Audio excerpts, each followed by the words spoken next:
반갑습니다. 할타 소장입니다. 像一棵海草，海草，海草，海草。 3일 연휴 잘 보내셨습니까? 지난주는 대선도 있었고 3일 연휴도 있었고 그래서 휴일이 길었는데 휴일을 잘 보내다가 월요일날 다시 출근을 하니까 힘드시죠? 저도 직장생활을 굉장히 오래 했거든요. 저도 직장생활을 굉장히 오래 하니까 그 심정을 잘 압니다. 어쨌든 다시 월요일은 밝았고 또 다른 한 주가 시작된다는 거, 그게 중요한 게 아니겠습니까? 직장을 떠난 지 좀 꽤 됐는데 직장을 떠나보니까 그래도 회사에 있을 때가 좋았다, 괜찮았다, 그리고 꼬박꼬박 주는 월급이 정말 괜찮았다, 그걸 말씀드립니다. 그래서 힘들더라도 조금만 이래도 힘을 내시며 좋은 날이 펼쳐지고 아무리 힘든 순간이 있어도 또 이 또한 지나가리, 이런 마음으로 좀 버티며 또 좋은 날도 있을 테니까 너무 월요일날 힘들어하지 마시고 활기찬 한 주 시작되었으면 좋겠습니다. 그러면 이번 주 주간 부동산 방송 시작하겠습니다. 첫 번째, 주간 부동산 방송을 시작하기 전에 지난주에 대선이 있었죠. 대한민국에 대통령 선거가 있었는데 대통령 선거가 끝나고 대통령이 결정됐지 않습니까? 민주당의 이재명 대통령이 이제 당선이 됐는데, 자, 그러면 앞으로 부동산은 어떻게 될까 굉장히 많이 궁금해 하시고 저희 멤버십 그 회원님들도 그런 댓글들, 질문들을 많이 남겨주셨는데 멤버십에서는 제가 간단하게 답변을 올려드렸는데 대통령이 바뀌었다, 정권이 바뀌었다 라고 해서 앞으로 그러면 부동산이 어떻게 될 거냐, 부산 부동산이 어떻게 될 거냐, 이거를 정확하게 예측하기는 어려운데, 그렇기 때문에 사실 뭐 원론적인 얘기밖에 할 수 없는 그런 건데, 그래도 할타 소장이 어떻게 생각하는지, 또 이렇게 정권이 바뀌었기 때문에 어떤 식으로 부산 부동산이 흘러갈 건지 대충이라도 좀 알고 싶다, 그런 분들이 많기 때문에 간단하게 한번 말씀을 드려보겠습니다. 제가 대선이 끝나고 많은 사람들하고 이렇게 얘기도 나눠보고 그리고 만나고 했는데, 부동산 경험이 적든 또는 부동산 경험이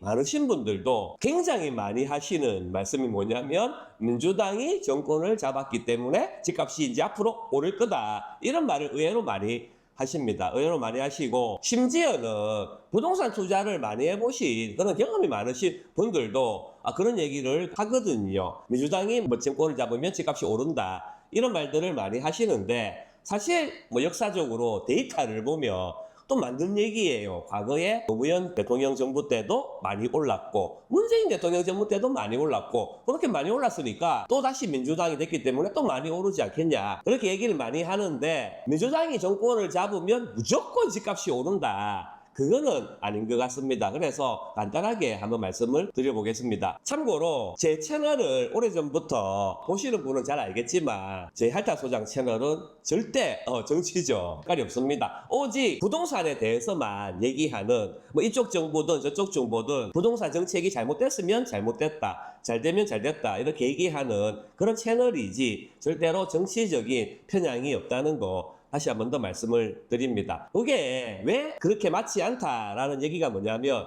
과거에 그렇게 굉장히 많이 오른 원인은 여러 가지 원인이 있지만, 그때 뭐 유동성이 증가했다든지 세계 경제가 호황이 있었다든지 뭐 미국이나 유럽이나 모든 경제가 다 호황이 되고, 그리고 미국도 집값 많이 오르고 세계적으로 인플레이션이 뭐 심해져 가지고 집값이 많이 오르고, 그런 원인도 있고, 그 다음에 정책입니다. 규제, 정책. 왜냐하면 지난 문재인 대통령 정부 때도 잘 생각해 보시면 알겠지만 그때 부동산 정책이 규제 정책이었거든요. 뭘 규제하냐? 처음부터 어떻게 진단을 했냐면, 공급은 충분하다, 공급은 충분한데 왜 자꾸 집값이 오르냐? 다주택자들이 이 투기 수요가 많다, 다주택자들이 부동산으로 투기를 하기 때문에, 그렇기 때문에 시장이 왜곡되고 그렇기 때문에 집값이 많이 오른다, 그것 때문에 다주택자들을 잡아야 된다. 그래서 뭐 양도세 중과, 그 다음에 취득세 중과, 그리고 대출 규제, 각종 규제를 막 펼쳤습니다. 부동산 대책이 굉장히 많이 나왔죠. 그런데 이게 규제 역설, 뭐 들어보셨죠?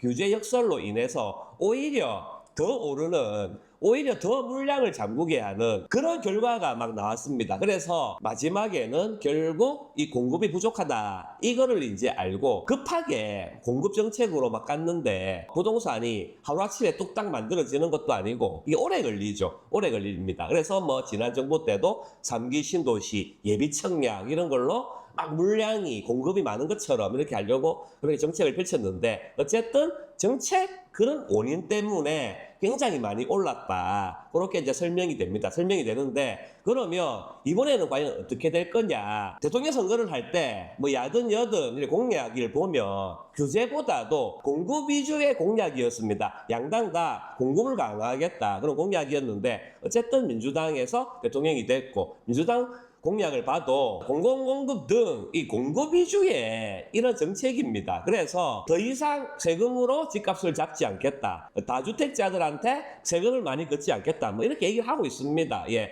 과거와는 다른 형태의 다른 포지션의 부동산 정책을 시행하겠다. 이렇게 지금 얘기를 하고 있거든요. 그래서 다르다. 그렇게 말씀드리고 싶고, 뭐 그건 앞으로 가면 계속 이렇게 끝까지 세금을 안 건드릴 거냐, 세금을 가지고 규제를 안 할 거냐. 그건 모르죠. 갑자기 뭐 서울도 오르고 부산도 오르고 다 오르면 다시 규제가 들어가고 할 수 있는데 어쨌든 지금 상황으로서는 더 이상 세금으로 집값을 안 잡겠다 이렇게 얘기를 하고 있습니다. 그래서 과거와는 다르다 이렇게 얘기를 하고 있고 지금 공급 정책을 얘기를 많이 하고 있습니다. 공급 정책을 얘기를 많이 하고 있는데 왜 공급 정책을 얘기를 많이 하냐? 서울하고 수도권이 지금 계속 오르고 있거든요. 많이 오르고 있습니다. 많이 오르는 게 공급이 부족해서 그렇게 많이 오른다. 그렇기 때문에 공급을 해야 된다. 그래서 이제 정책이 공급을 강화하자. 그런 정책인데 서울이 많이 오르는 또 다른 이유가 뭐냐면 제가 제 채널에서도 몇 번 말씀드렸지만 똘똘한 한 채입니다. 지금은 취득세가 중과가 되는 바람에 많이 못 사거든요. 전국의 부동산 투자자들 등이 부동산을 못 삽니다. 여러 개를 못 사거든요. 그렇기 때문에 똘똘한 한 채를 사자. 이게 똘똘한 한 채로 자꾸 몰리는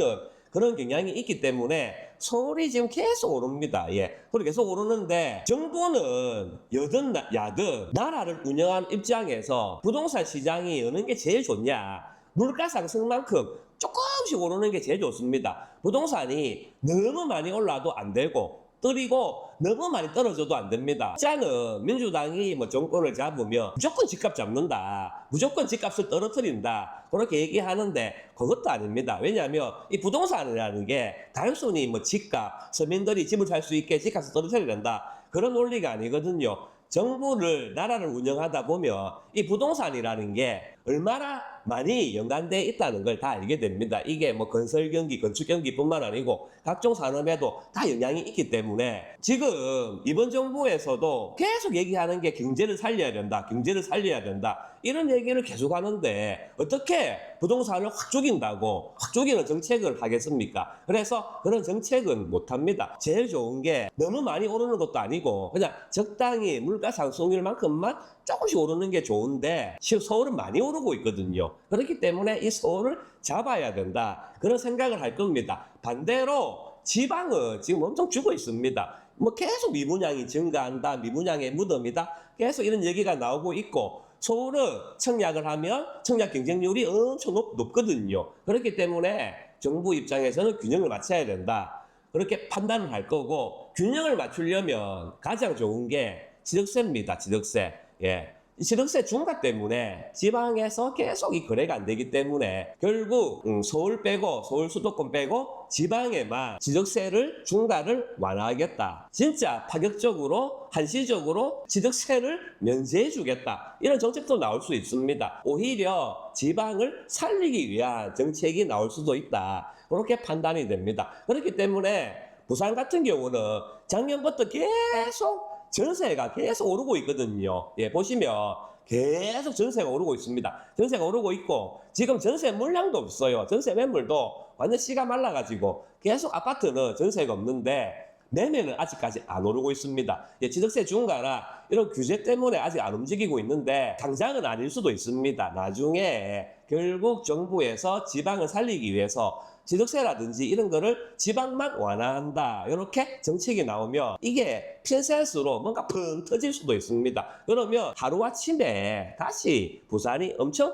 상승할 수도 있다. 그렇게 기대가 됩니다. 제가 이렇게 판단을 하고 있고 저뿐만 아니고 많은 분들이 그런 식으로 이제 기대를 하고 판단을 하고 있는 것 같습니다. 그래서 대선 끝나고 저한테도 굉장히 연락이 많이 오고 이 부동산도 슬슬 움직이지 않냐 이렇게 판단되는데 제가 지난 금, 토, 일에 계속 상담을 했습니다. 상담을 하고 연락이 많이 오셔서 상담을 하고 해서 조금씩 움직이는 게 아니냐 말씀드리고 싶고, 제 유튜브에서 이런 얘기를 하면 항상 요즘 특히 뭐 댓글 달리는 게 저 부동산 저거 수수료 받아 먹으려고 무조건 팔려고 한다. 완전히 호구 방송이네. 무조건 오른다고 한다. 이런 식의 댓글을 다는데, 제가 지금 유튜브 한지 지금 5년 차거든요. 예전에 WDPD 시절부터 2020년부터 유튜브를 해서 지금 2025년이지 않습니까? 계속 유튜브를 하고 있는데, 상승장이나 또는 굉장히 과열이다, 위험하다 하면 제가 말합니다. 지금 위험하다, 신중해야 된다, 그렇게 말하고, 지금도 특정 분양권이라든지 너무 비싼 거 이런 거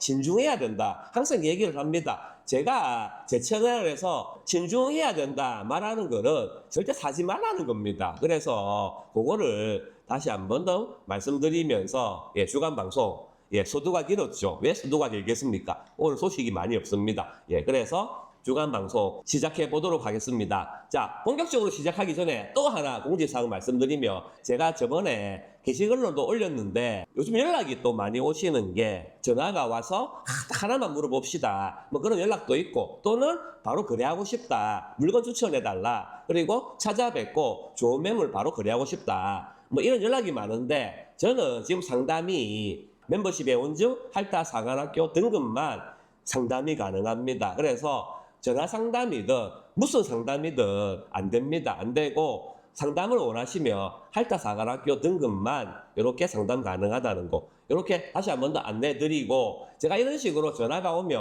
이렇게 안내해 드립니다. 안내해 드리면 뭐 덕담인지 악담인지 모르겠는데, 아니 부동산 중개하시는 분이 왜 그래 빡빡하냐, 내가 한 게 뭐 살 거라는데 굳이 그런 걸 따져야 되냐, 그런 식으로 장사하면 장사 되겠냐, 이런 식으로 말씀을 많이 하시는데, 저는 중개랑 아무 상관이 없습니다. 중개 안 해도 좋습니다. 안 해도 좋으니까 상담 받으려면 할타 사관학교 등급 가입하셔야 됩니다. 지금도 제 상담을 받기 위해서 미리 할타 사관학교 등급을 가입하신 분들이 많습니다. 그분들 형평성을 위해서라도 저는 절대 무료 상담, 전화 상담 안 된다는 거 다시 한 번 더 말씀드립니다.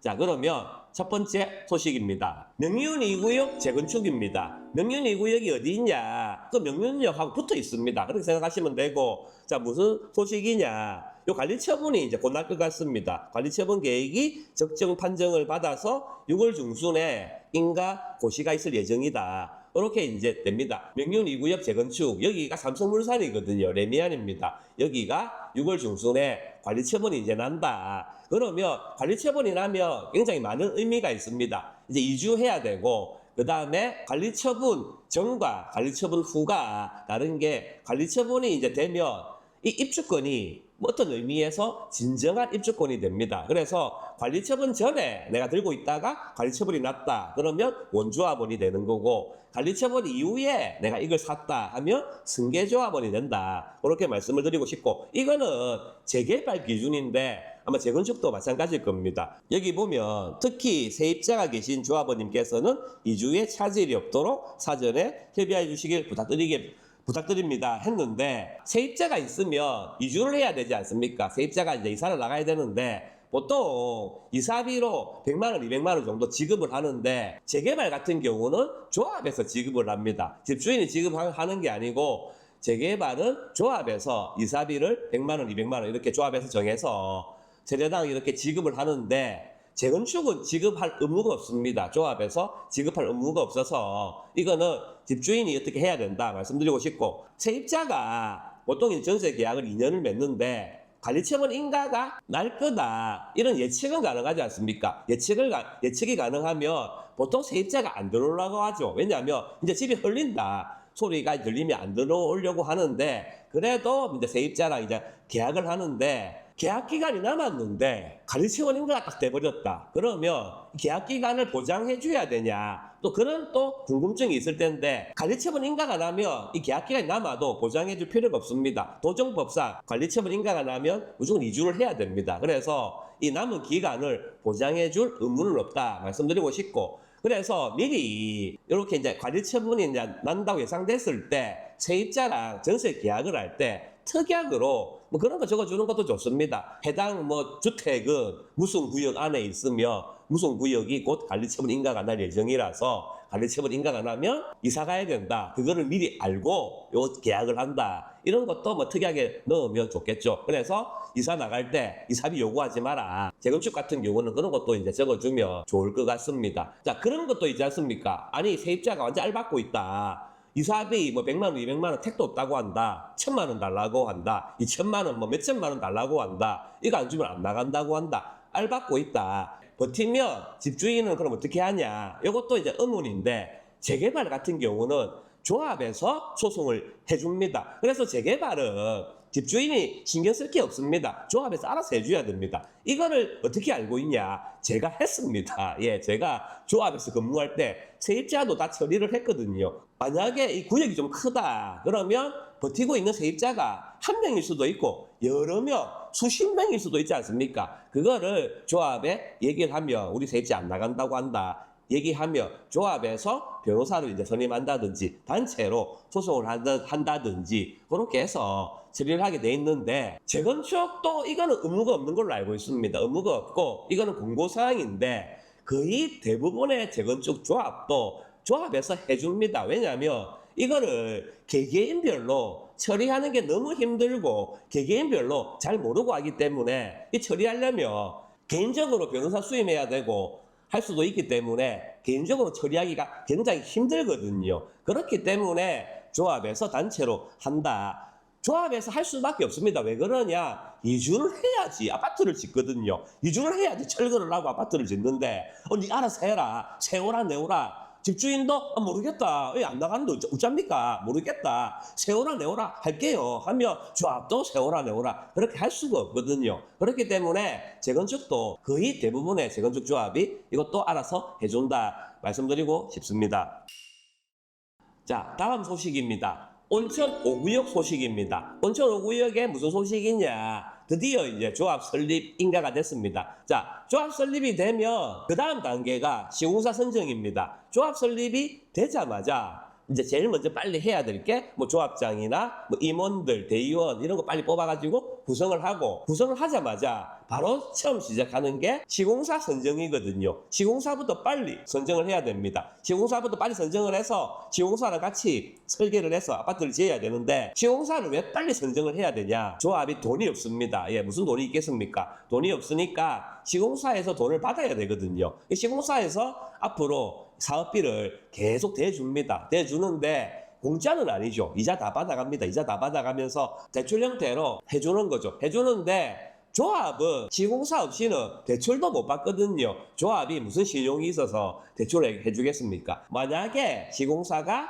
돈을 안 주더라도 대출을 받을 수 있다. 어떻게? 시공사 보증을 세워가지고 대출을 받을 수 있다. 그렇기 때문에 시공사가 필요합니다. 네, 그래서 시공사 선정이 들어간다. 말씀을 한번 드려보겠습니다. 자, 온천 5구역이 어디 있냐? 예, 온천 5구역이 이제 여기가 이제 온천 5구역입니다. 온천 5구역이고 여기가 이제 사직역이죠. 사직역이고 여기 있는 구역들이 사직 재개발 구역입니다. 여기가 3구역, 여기가 2구역, 여기가 5구역, 여기가 4구역 이렇게 있고 요 사직 재개발 틈새에 이렇게 온천 5구역이 있다. 이렇게 말씀을 드립니다. 여기가 세대수가 930세대 정도 되거든요. 그래서 3구역도 2구역도 5구역도 비슷비슷한 그런 세대가 구성되어 있다. 이렇게 말씀드리고 여기가 사직역에서도 약간은 좀 멀고 여기 보면 동래역이 있거든요. 동래역에서도 약간 거리가 있다. 이런 입지에 있다. 이렇게 말씀을 한번 드려보겠습니다. 다음 소식입니다. 연산 12구역 소식입니다. 연산 12구역 소식인데 무슨 소식이냐?